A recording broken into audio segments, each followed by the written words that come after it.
un mois, je me suis dit tiens, si je crée une newsletter, ça permettrait de créer un contenu peut-être plus instructif, plus sérieux pour ma communauté qui veut apprendre le dev. Il y a déjà des plateformes qui sont disponibles qui permettent de créer des articles, récupérer les mails, tout ça, mais je me suis dit moi je suis un développeur web. De 1, ça va me permettre de créer mon premier vrai site pour ma communauté. De 2, pour mon portfolio, ça va me permettre d'avoir un vrai projet. Tout bénef, donc j'ai décidé de la créer moi-même. J'ai mon idée, maintenant il va falloir la mettre à plat. J'ai donc créé mon fichier Figma pour commencer le design. La première étape que j'ai dû faire, c'est de trouver la palette de couleurs. Qu'est-ce que je voulais transmettre dans mon site, les couleurs, les émotions que j'ai voulu aller chercher, etc. Je vais vous montrer la reconstitution, ce qui s'est passé. A few moments later. Je me suis donc retrouvé avec ces deux palettes de couleurs. J'aimais bien, même si au final j'ai choisi celle du haut. Maintenant qu'on a la palette de couleurs, il va falloir choisir des références pour pouvoir s'inspirer. Pour ça, je suis allé prendre des screens du site Substack, qui est aussi un site de newsletter. Là, c'est la newsletter de Loan LV, mais bref, peu importe, c'est pour s'inspirer du site. Tant qu'on a la palette de couleurs et nos références, il est temps de commencer à designer. Dans l'ordre, on a le logo, mon nom, une petite description, l'endroit pour entrer le mail, le bouton s'abonner et un tout petit bouton non merci. On voit aussi dans le fond news, comme ça, je voulais faire un truc un peu fashion, mais ça a été abandonné parce que ça rendait pas très bien.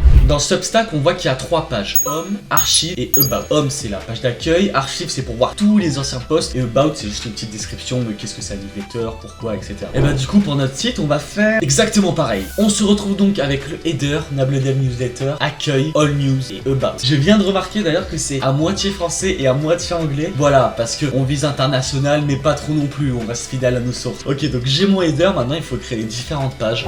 On se retrouve avec donc la page d'accueil, une petite présentation, retrouver tous mes articles. On a ensuite les différents articles, donc c'est en fait un component. Si on monte ici, on voit que c'est le même component que je viens réutiliser vu que c'est la même chose. Et en bas, un petit footer pour rentrer le mail au cas où tu vas pas rentrer, que tu veux t'inscrire. On a la page avec l'article en question, des petits textes de pourquoi s'abonner. La page de tous les articles, là j'ai juste copier-coller, il y a rien de. Et j'ai aussi vite fait le design en mode mobile, donc pour la page pour s'abonner, donc qui était une des pages les plus importantes. Et le header aussi. Le header, fallait le rendre mobile. Donc on a un panneau qui descend. J'avais à peu près là tout mon design qui était fait, même s'il manquait quelques trucs que j'avais pas pris en compte, qu'on va voir après, mais là c'était l'heure de passer au développement. Je crée mon projet React et là c'était parti. La première chose que j'ai fait, c'est de créer les composants. Donc comme on a vu dans Figma, les trucs qui se réutilisent. Donc les articles et output pour s'abonner, on voit toujours que c'est le même rond avec le même bouton. Donc là je suis dans mon component article, on voit le nom, le résumé et l'image. Et comme mon component pareil subscribe, donc le commande pour s'abonner aussi, on voit bien le bouton subscribe ici et l'input qui permet de venir récupérer la valeur, où je viens ensuite vérifier si c'est bien un mail avec le regex et ensuite je viens l'ajouter à ma base de données. Donc là si on fait le test IRL, hop, si je fais entrer ici, on voit que c'est pas un mail donc il accepte pas. Et là si je mets un email, là il y a quelque chose, voilà, ça c'est le petit ajout. Est-ce que vous êtes prêts à voir l'animation la plus belle du 21e siècle, élue par le nominé développeur CSS? Je suis en première place internationale du concours de la meilleure animation au monde. Attention.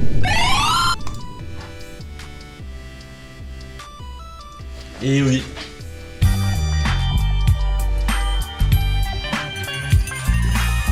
Donc après pour le développement ça a été assez simple, j'ai créé ma base de données avec les articles etc. Mais il y a quelque chose, je vais vous montrer là, seuls ceux qui ont regardé cette vidéo allez voir. Je vais vous montrer le côté admin de la page, je vais vous montrer tous les secrets parce que oui, regardez. Donc là on arrive sur ma newsletter, hop un petit article, voilà un petit article d'introduction etc. Là ma newsletter vient d'être démarrée, c'est pour ça qu'il n'y a pas trop d'articles, mais après quand tu vas voir cette vidéo il y en aura plus ou moins, voilà, n'hésite pas à les check. Là c'est un petit intro de ma newsletter etc. Donc là on se dit ok, on a tout vu du site, à quoi elle sert ta vidéo Nable, on a tout vu.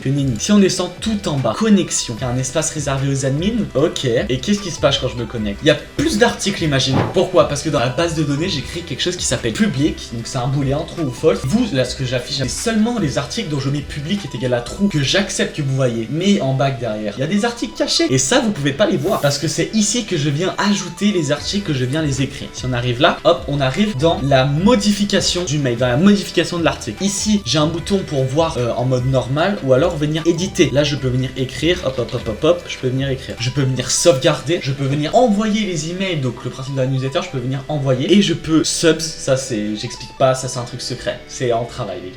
Je peux venir ajouter un article, créer un nouvel article, hop, ça en crée un nouveau, je peux venir le supprimer, voilà. Et là on voit un article caché, qu'est-ce qui se passe? Salut à toi, bienvenue, merci pour ta confiance. Donc en fait cet article c'est le message que tu vas recevoir quand tu t'inscris à la newsletter. C'est en fait un article qui est sur mon site et qui est caché. Comment est-ce que j'ai accès à cet article et que je dis tiens je vais envoyer le mail de cet article là. Donc quand tu t'inscris, qu'est-ce qui se passe? Je fais send mail bienvenue, ok? Et send mail bienvenue, donc c'est dans mon API ici, c'est cette roue. Ça c'est une API qui permet d'interagir avec la base de données. Et qu'est-ce qui se passe? En fait je viens select l'article ou l'ID. Qu'est-ce qui se passe? Donc en fait je je viens select l'ID dont l'article est égal à 1 en fait. Donc je viens sélectionner d'abord l'article pour ensuite vous l'envoyer. Quelque chose que j'avais pas prévu aussi dans mon design, ce serait une page pour se déconnecter. Parce que là pour l'instant parce que dans mon design j'avais prévu nulle part où on peut se désinscrire de ma newsletter. J'avais deux choix. Soit j'envoyais le lien dans le mail, mais du coup on n'aurait que accès via le mail. Moi ce que j'ai fait, c'est que quand on se connecte au site, on peut cliquer sur le subscribe. Donc le subscribe ici qui devient une sorte de lien vers le profil, et quand on clique, on voit vos informations. Donc c'est une page d'information, on peut venir se déconnecter à tout moment pour voilà. Et là on voit que je suis plus connecté, donc je vais plus recevoir les mails.